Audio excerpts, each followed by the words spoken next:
星野シャナのスターライトラジオ。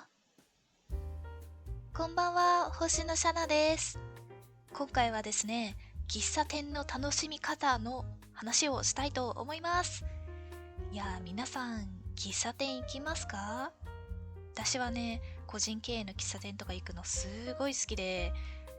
今個人的にね、毎週一施設訪問企画を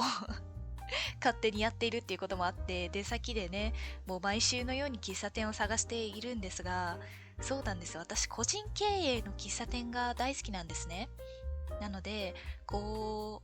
回はチェーンとの違いというか、もちろんね、あれですよ。店名は出さない方がいいかなって思うので出さないですけど、フラペチーノがね、美味しいお店とかね、ああいう感じのチェーンのお店もすごい素敵なんですけど、今回はあえて1店舗しかない個人経営の喫茶店みたいなところで、その魅力を語っていければなというふうに思います。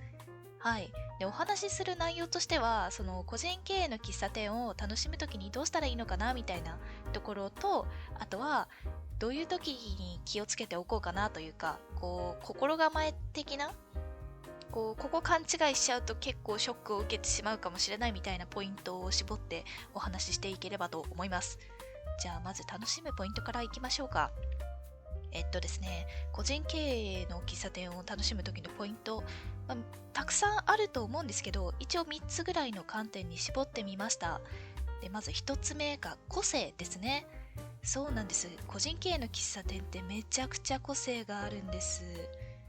行ってる方は知ってるかもしれないんですけど、なんでしょうね。チェーン店とかだと、やっぱり全店舗でメニューも大体同じ感じで、食器とかもみんな統一されていたりするんですが、個人経営の喫茶店だとね、そこがバラバラになっていて面白いみたいなところがあるんですよ。だから、そうだね、同じメニューを出される場合でもお皿がちょっと違うとか、盛り付けが機械的じゃないから若干変わって見えるとか、なんかそういうところの違いを楽しめると、個人経営の喫茶店めちゃくちゃ楽しいと思います。そう。なんか食器以外にもね、結構違ったりするのよ。そう、インテリアとかもそう。大体チェーン系のお店だと全部全ての席で快適に過ごせるようにというか、いい感じの椅子が全部統一されて置かれてたり、店内の雰囲気が一致するようにというか、ちゃんと調和するようにインテリアが組まれていると思うんですけど、その個人系の喫茶店だと、たまにエリアごとにそう、家具が違うとか結構あるんですよ。そう、なんかね、椅子が、一つ隣が違って、その一つ隣がまた違ってみたいなことも全然あり得るし、なんかテーブルとかもね、なんか普通のテーブルのところと、ゲーム台みたいなのがテーブルになってるところと、みたいな、ちょっとね、特別席みたいなところが含まれてたりをするの。そう、なんかそういうインテリアのチョイスとかめちゃくちゃ面白いんですよ。そう。で、今、その実際に触れる家具の話したんですけど、その他もね、いろいろあるんです。壁とか、壁紙とかも全然お店によって違うし、照明も違うし、なんならかかってる音楽も全然違うのね。そう、喫茶店っていうとどうしてもお上品なイメージがあるかもしれないんですけど、なんか意外とそういうクラシックとかじゃなくて、流行りの曲のアレンジバージョンがかかっていたりとか、あとは海外のすごいね、なんかファンキーな曲がかかってる喫茶店なんかもあったりして、すごいそれぞれの店主さんの好みというか、個性が出てるところが、やっぱり個人経営の喫茶店の一番の魅力なんじゃないかなっていうふうに思います。じゃあちょっと二つ目も行こうか。二つ目はね、出会いですね。これは人との出会いって考えるべきかなと思う。うん、ちょっと自分で書いててよくわかんなくなっちゃった。そう、出会いがね、個人系の喫茶店はすごく多い。なんだろうね。マニュアル化っていうとすごく悪い印象を受けてしまうかもしれないんですけど、いやでもそういう一連の手順をね、組まれてちゃんと効率的に皆様にいいサービスをご提供するっていうのはすごく大事なことだと思うから思うので、そのチェーンのね、サービスもすごい素敵だとは思うのよ。思うんだけど、私的には一回一回の違いみたいなところにすごく魅力を感じるタイプなので、その個人経営の喫茶店でね、今日は店主さんがこんなお話ししてくれたなとか、なんかちょっとおまけでこういうのくれちゃったなとか、なんかそういうのすごい好きなんですよね。だから喫茶店だとチェーンよりも人とおしゃべりできる確率が高いのかなって個人的に思うよ。そう。もう全然お店によってこの辺の対応も違うんだけど、なんかめちゃくちゃ面白いなと思ったのは、こう店主さんがね、大体個人経営の時って1人とか2人ぐらいでこう運営されている場合がすごく見ていて多いなって感じるんだけど、その店主さんがバタバタ作業している時に常連さんがね、あ、お客さん2人って言っておしぼりをね、2つぐらい、常連さんがその辺からペッて取って渡してくれたりした時は、面白いなって思ったね。なんかこう地元とのコミュニティがすごく確立しているというか、個人経営だからこそこう地元の知り合いも多分多くって、こう常連さんみたいなものがすごくついていてっていうところですごい人と人とのつながりを見れるっていうのは個人経営の喫茶店のいいところだなっていうふうに思います。だからなんか〇〇さんまた来てくれたのみたいなやりとりもね結構あったりとか、私なんかは高校生の時にすごい学校の近くにめちゃくちゃ通ってた喫茶店があって、卒業式の後にもねお友達とそこに行ったんですけど、そこでボールペンもらったりしたのですごい覚えてる。だから人とのつながりがねかなり色濃く出るのがいいところだと思います。じゃあ3つ目。3つ目はね、一番大事よ。3つ目、時間です。そう、楽しむポイントが時間なのよ。これは何かっていうと、そうね、こう喫茶店に入る時の気持ちとして、私、おしゃでゆとりある生活してるなーって感覚持っとくと、もう何が起きても楽しめる。そう。なんかまたね、この後気をつけておくべきポイントとかもお話しするんですけど、この感覚はすごい大事だと思う。そう。なんだろうね。ちょっとしたチェーンとコーヒーショップとかだと、パッて入って、こう、10分、20分時間を潰して、次のお仕事だったり、こういうプライベートな用事だったりに行くっていう方もすごい多いと思うんだけど、個人経営はね、そういうタイプじゃない、多分。そう。だから、こう、なんだろう、空気を浴びに来てるそう、空気を浴びるみたいな感覚が多分すごい大事。そうだね。なんか、確かに見るもの、そのインテリアとか食器とか外のものを見て、その現地での人との触れ合いみたいなものを見て、すごく外に目は向けるんだけど、その中心は必ず自分じゃないと楽しめない気がするの。だからあくまで人のこととか周りの環境は見てるんですけど、楽しむ観点としては私がどうなってるかっていうのを持つと多分すごいね楽しみやすくなると思う。なんだろうね、おしゃれゆとりある生活してるなって感覚はすごい大事です逆にこれが欠けちゃうとね、結構一気にいろんな問題がバーって出てきちゃったりするので、これは言っとくべきだなと思って。そう、時間っていうのはそのね長さ的な時間っていう意味合いもありますし、その思い出としての時間的な意味合いもこもってるので、そう自分がその時間をどう捉えるかっていう感覚がもう個人経営の喫茶店を楽しめるレベルの差に直結してくるので、そこの感覚すごい大事だよっていうのが伝えたかった。はい。なので、喫茶店を楽しむポイント3つまとめると、個性と出会いと時間です。とりあえずこの3つが分かってれば大丈夫だと思う。そう。あとはね、その場でできることがきっとあるはずなので、まずは個性と出会いと時間っていう魅力があるんだなっていうのを知った上で、まだね、個人経営の喫茶店訪れたことがない方は、行ってみていただけるといいんじゃないかなと思います。では、ここからは気をつけておくポイントですね。そう、これはね、2つぐらいとりあえず挙げてみました。で、1つは、タバコの匂いが苦手な人はちょっと注意が必要かもしれない。そうなんです。個人経営の喫茶店っていうのは結構ね、長くやってるお店が多くって、最近だと結構ね、分煙とか、禁煙席とか、ちゃんと分けてたりするんだけど、こう、なんだろう、個人の店舗として持ってると、どうしてもこう、匂いがすでに染みついてしまっていたりとか、今は吸ってないけど、もう過去のタバコの匂いが結構しっかりついちゃってるみたいなお店もあります、全然。そう、私はなんかそれも雰囲気の一部だなと思って楽しむようにしてるから全然いいんだけど、もしすごいねタバコの匂いが苦手な人いたら、ちょっと事前に調べておくっていう声がすごく大事になるかもしれない。そう、なんかね当日行って嫌な思いして帰ってきちゃうのはすごい悲しいことだから、そこはちょっと対策が必要だなって思う。で、調べ方としてはね、個人経営の喫茶店ホームページがあるお店は多いわけじゃないと思う。なんかそれなりにこうネットニュースとかで有名になったりしてるところだと SNS とかホームページとかあったりするんだけど、そうじゃないお店も結構多くって、そういう場合はね、なんか大体こう口コミ系のサイトを見ると誰かが言ってたりします。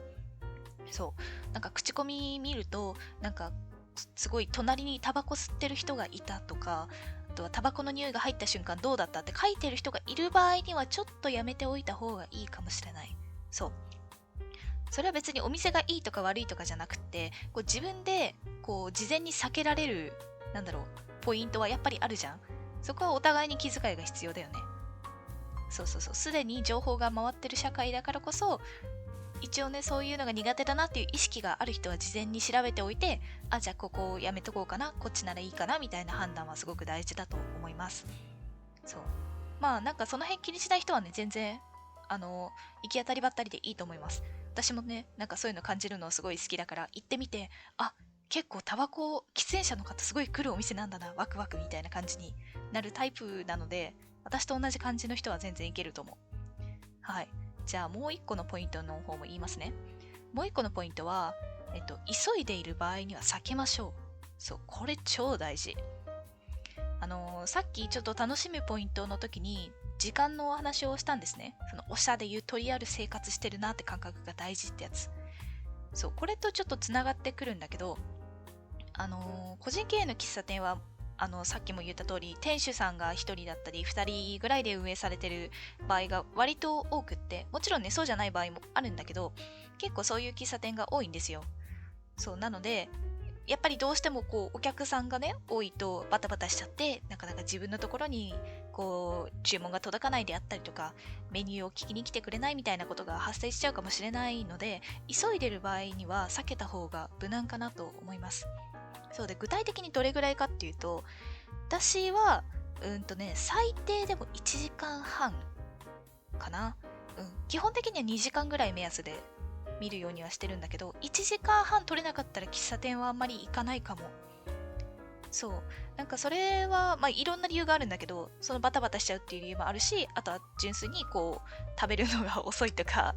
そういう理由もあったりはするんだけど、基本的には1時間半から2時間ぐらいの時間がきちんと確保できない場合には、私は喫茶店はあまり利用しないかなっていう感じです。だから、ベテランだと多分違うと思うよ。会社員の方がね、一杯だけコーヒー飲みに来ましたとかいう場合は違うと思うんだけど、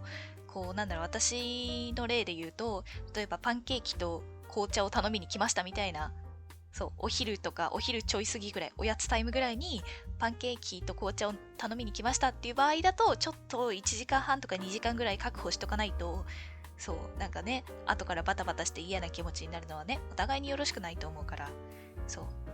だから目安として1時間半から2時間っていう時間は確保できるといいなって思います。テイクアウトとかもね、やってるお店あるけど、基本的にはやっぱり店内で楽しんだ方が楽しいかなっていうのがあるので、そこはちょっとお伝えしたかった。そうなんですよ。やっぱり効率重視じゃないっていうのは、いいところもありつつ、ちょっとマイナスな面もありつつみたいな感じなので、そこをね、うまく、対策というか、自分で計画立てていけるとすごく楽しいと思う。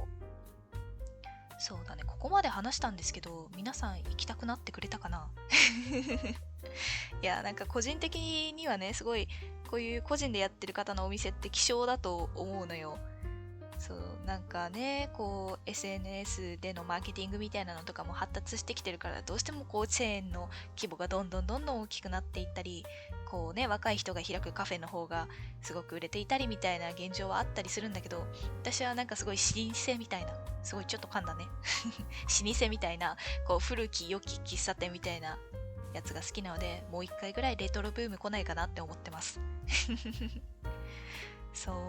いいのよ、喫茶店。なかなかね、伝わらないんだけど、ぜひこれを機に興味持ってもらえたらなっていうふうに思います。どうしようかな。ちょっと時間ありそうだから個人的な思い出でも話そうかな。そうだね、ここまで興味持ってくれた方がいるかもしれないので、いたらっていう場合を仮定して、じゃあ私が喫茶店に入った時の思い出でも話そうかな。そうね、初めて喫茶店行ったのは、ちょっと触れたんだけど、高校生の時で、高校2年生くらいだったかな、多分。だった気がする。高校1、2年ぐらいの時に、学校のすぐ近く、本当に出て5分しないぐらいだったかなに、喫茶店がね、一軒ポツンってあったんですよ。で、そこにね、看板がかかってて、あんみつって書かれてたの。私めちゃくちゃ甘党だからさ、もうあんみつ食べてみてって思って、友達を一人道連れにして、そう、喫茶店に入っていったことがありましたね。いやでも喫茶店初めて入るの結構ハードル高いよね。わかる？なんか、もうね、扉の前で結構問答したの。どっちが先入るって。いや、わかる。怖いんだよね。なんか喫茶店すごいね、敷居が高いというか、ドアの重厚な感じとか、今では全然大丈夫なんだけど、なんかすごい、こんな学生が入ってもよろしいものかしらみたいな雰囲気は確かにちょっとあって、すごいね、ドアの前で、どっち開ける？先入ってよみたいなくだりを結構3分ぐらいやったんだけど、そう入ってみるとね、すごい店主さんがいい方で、そこの高校の人みたいな感じでお話ししてくれて楽しかったなっていうのは覚えてます。そう、あんみつめっちゃ美味しかった。その後結局常連になったからね。そこのね、モーニングセットがめちゃくちゃ美味しかったっていう話をしよう。モーニングセットね、メニューが、ワッフルが2枚ぐらいと、あとサラダと、ジャム付きのヨーグルトと紅茶で、なんとお値段500円。破格でしょ？いやコロナちょい前ぐらいまでの話だから、まだね、物価高とかもそんなにではと思うんだけど、やばくない？しかもワッフルがさ、結構でかいのよ。で、女子高生がそこそこ満腹になるレベルのでかさのワッフルが2枚来るんですよ。めっちゃ美味しかった。そう。モーニングと言いつつね、ちょっと遅れて入っても店員さんが、今ならモーニングまだできるわよって、モーニングにしとくって優しく声かけてくださって、そう、2人でね、よく食べに行ったりしてた。そこのモーニングめちゃくちゃ美味しい。そうなんですよ。なんかね、甘党の人は個人経営の喫茶店結構行ってほしいなって思うわ。私コーヒー飲めないから大丈夫。コーヒー飲めなくてもね、喫茶店は楽しめるよ。大丈夫、大丈夫。そうなんですよ。コーヒー飲めないし、紅茶も、多分高校まで飲めなかった。そう、ダメなんです。高校生ぐらいになってやっと、ストレートの紅茶が飲めるようになって喫茶店に行き始めたっていうところはね、あるので、そう、コーヒー飲めない人でも、ぜひね、パンケーキとか、結構あるのよ。ワッフルとか、甘いものが。だからね、甘いもの巡りっていう意味でもね、喫茶店たくさん行ってほしいなっていうふうに思います。いや、思ったより長くなってしまったかな。はい。なんかこれを機にね、皆さん喫茶店の良さを思い出してもらって行ったことない方はぜひドキドキしながら重たい扉を開けていただければと思います。はい、じゃあ今回のお話はここまでとしましょう。ご視聴いただきありがとうございました。お相手は星野シャナでした。おやすみなさい。